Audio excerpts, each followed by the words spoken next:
Stitches, and today I'm answering a tough question, and that is, why is good quality alternative fashion so hard to find? You can buy regular fashion at any quality and any price point your little heart desires, but when it comes to alternative styles like kawaii or certain J fashion styles or larm or different alternative styles just like goth and punk, your options become much more limited. At the end of the day, unfortunately, it all comes down to one hard truth.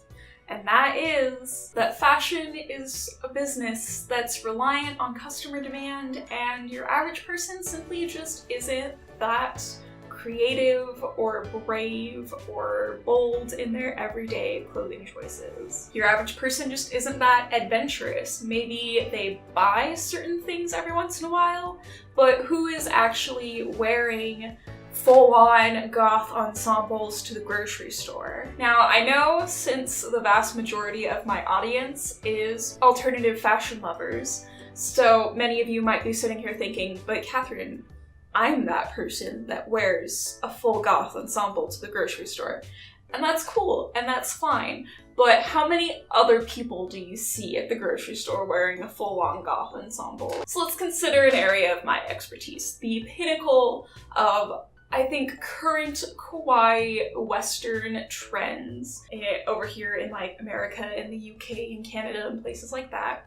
I think one of the biggest it items right now, or at least earlier this year or like late last year, would be the Crystal Sparkles Sprinkles on Top dress. That is like the pinnacle of what is in right now in this side of the world, in this particular fashion niche. And if you are in the kawaii community, you probably already knew what this dress was before I mentioned it, because you've probably seen countless kawaii influencers sporting it on their Instagrams or in YouTube videos. And even though this is considered like a special occasion dress for a lot of people, at the end of the day, this is really just a sundress design. It's not really anything out of the box or even all that unusual.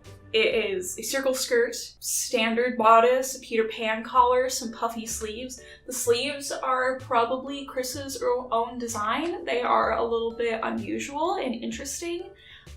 Probably a lot of the reason why people like it is because the sleeves are a little bit odd, but you know, none of these design details are necessarily groundbreaking or crazy or something that you wouldn't find in normal, regular, everyday fashion. No shade, it's just not, you know, high fashion, it's not couture, it's not something groundbreaking. But the reason we consider this dress a formal dress in the kawaii community, the reason why it is so popular and the reason why we consider it to be, you know, high fashion in the kawaii community is because actual high fashion with a capital F is so rare in our everyday lives. There just isn't any customer demand for that. I mean, let's face it, who's regularly walking down catwalks? Who's regularly going to red carpet events? Who's regularly going to black tie events?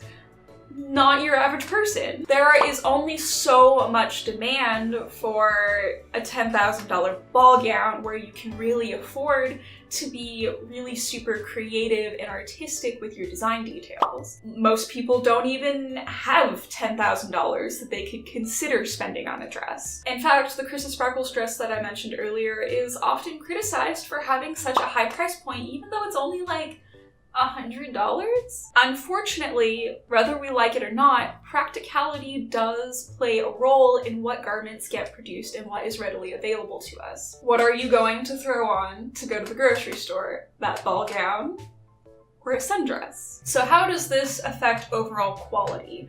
Obviously, you can make a sundress at any quality point you want. You can make a cheap, crappy Forever 21 sundress that doesn't even have a lining, or you could make a $100 sundress that is perfectly beautiful and intricate. And the answer to that is simply that it is often easier to be more adventurous with certain styles if you're putting less money into the material cost.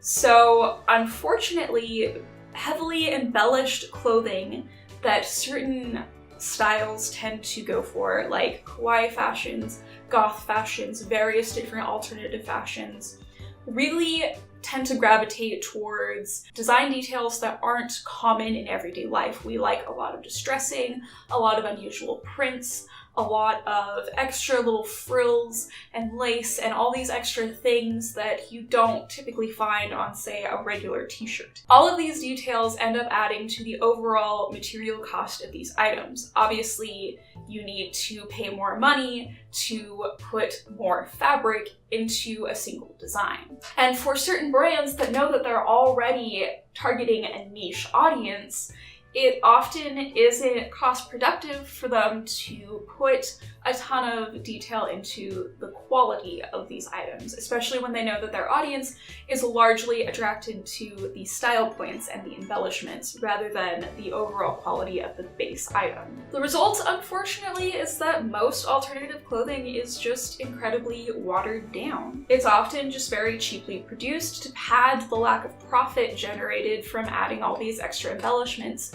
to the garments, as well as the lack of profit generated from targeting a niche audience. If there are less people that are going to be interested in a certain type of garment, then there are less people that are going to actually spend money on it, which means that you get less in return. So you either have to make very limited runs of items, or you have to make very, watered down, not maybe super elaborate, probably a little bit less quality in order to make up for this lack of profit that would be generated from a garment that would have mass appeal. Certainly alternative and kawaii clothing brands still exist. There are still people making these garments, which is why we're able to enjoy these different styles in our personal lives.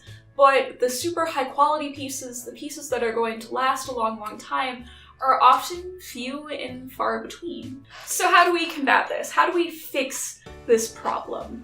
And the answer is, I don't know. I honestly don't have a solid answer for fixing this other than, personally looking for high quality garments that you can either embellish or fit into your style, or even just making clothing yourself. But obviously not everybody has these options. Not everybody is good at DIY, not everybody has these skills, not everybody has the physical capability of developing these skills. So my biggest advice for somebody that wants to see more alternative fashions out there is to just keep wearing the alternative fashion that you already wear, and definitely encourage others to do the same. If you keep buying the nice, high-quality alternative options, then companies will respond to that demand by making more. Hopefully, with time, the popularity of alternative fashion will just grow to a point that it becomes the norm. I honestly think that that's sort of where fashion is moving right now. Maybe not on the long term, maybe it's just a short trend, but I'm definitely noticing that alternative fashion is more and more common. Much more common than it used to be when I was younger. And a lot of that is because the internet has just shown people that there are people that wear full-on goth ensembles to the grocery store. There are people that buy these fancy dresses. I feel like there's a new brand springing up every few months, and that's a good sign. It means that there is demand for this, that there are people wearing this, and that there are people that want to spend a little bit more money on individual pieces in order to have that quality. So that's really all I have for today's video. I hope this was thought-provoking, entertaining, memorable, whatever. I hope you guys liked this, and I hope everybody just wears whatever they want to wear and whatever makes them feel good. And I hope everybody has a nice day, and I will see you next time. Bye!